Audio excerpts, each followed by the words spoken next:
श्री स्वामी समर्थ. नमस्कार मित्रांनो. अक्कलकोट वटवृक्षाची माती आणि भस्माचे काय महत्व आहे?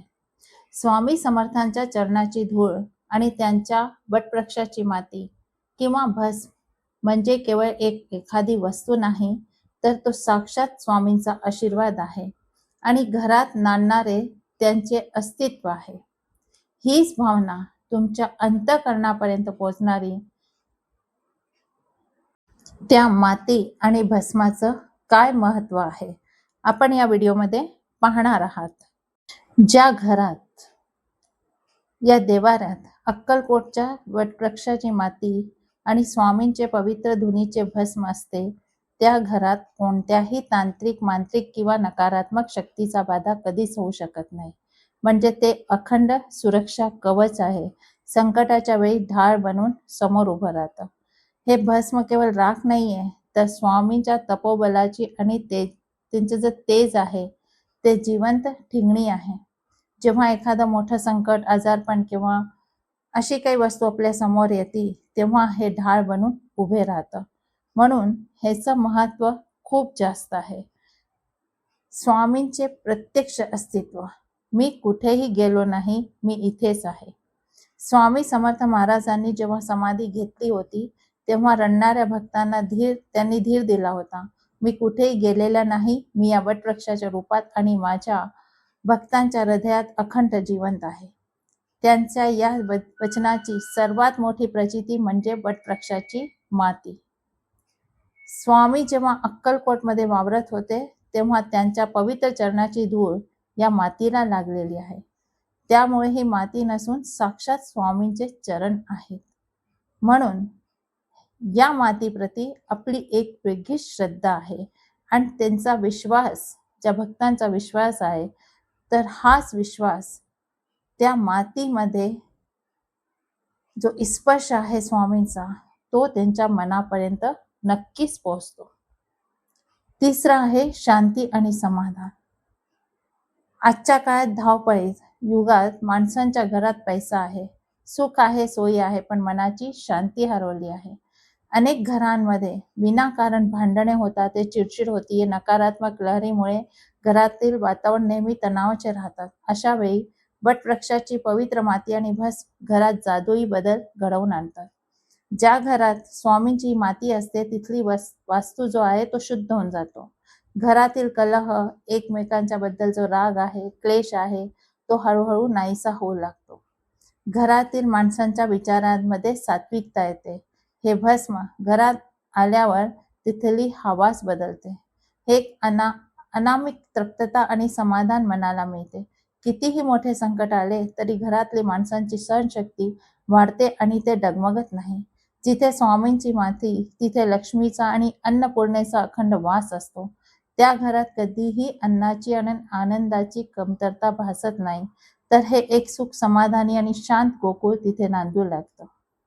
म्हणून जिथेही भस्म आहे, स्वामींच्या वटवृक्षाच्या तिथली माती आहे, त्या घरामध्ये कधीच कोणचं दुःख येऊ शकत नाही.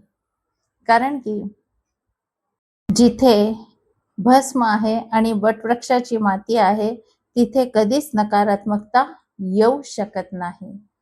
तर आज मी त्या गोष्टी सांगून राहिले, जी या वस्तूंचं महत्व आपल्याला दाखवत आहे. एकदा अक्कलकोटमध्ये वटवृक्षाखाली स्वामी महाराज बसले होते. भक्तांची माऊली ती. कोणाच्या डोक्यात काय चाललंय, कोणाच्या हृदयात काय दुःख आहे, त्या ब्रह्मांड नायकाला न सांगता सगळं काही कळत होतं. त्याच गर्दीत दूर कोपऱ्यामध्ये एक गरीब, साधा भोळा शेतकरी उभा होता. त्याचं नाव होतं रामा.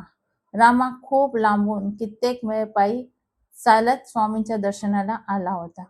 त्याचे कपडे फाटलेले होते, चेहऱ्यावर दारिद्र्याची आणि थकव्याची सावली होती, पण डोळ्यात मात्र स्वामींबद्दलचा अथांग भाव होता. रामाच्या घरात खूप मोठं दारिद्र्य होतं. आजारी वृद्ध आई होती आणि खाऊ मागणारी लहान मुलं होती. तो स्वामींकडे काही मागायला आला नव्हता, तर फक्त आपल्या माऊलीला डोळे भरून पाहायला आला होता. रामाचा नंबर आला, तो स्वामींच्या चरणाशी लीन झाला. त्याच्या डोळ्यातून अश्रू वाहू लागले. त्याने स्वामींच्या चरणावर डोकं ठेवले. स्वामींनी त्याच्या पाठीवर मायेने हात फिरवला आणि गरजून म्हणाले, भिऊ नकोस, मी तुझ्या पाठीशी आहे. रामाला वाटले त्याचे सगळे दुःख विरघळले. पण जेव्हा निघायची वेळ आली तेव्हा त्याला वाटले की मी माझ्या घरी परत चाललोय, पण माझ्यासोबत स्वामींचं काय असणार? घरात रोज कपाळाला लावायला आणि संकटात आधार वाटायला माझ्याकडे तर काहीच नाहीये. त्याने तिथेच वटवृक्षाच्या खाली पडलेली थोडीशी माती आणि स्वामींच्या धुनीतील पवित्र भस्म एका लहानशा कपड्यात गोळा केले. मनात म्हणाला, स्वामी राया, माझ्याकडे तुम्हाला द्यायला काही नाही आणि तुमच्याकडून न्यायलाही काही नाही, पण या वटवृक्षाच्या मातीत तुमचे पाय उमटलेले आहेत.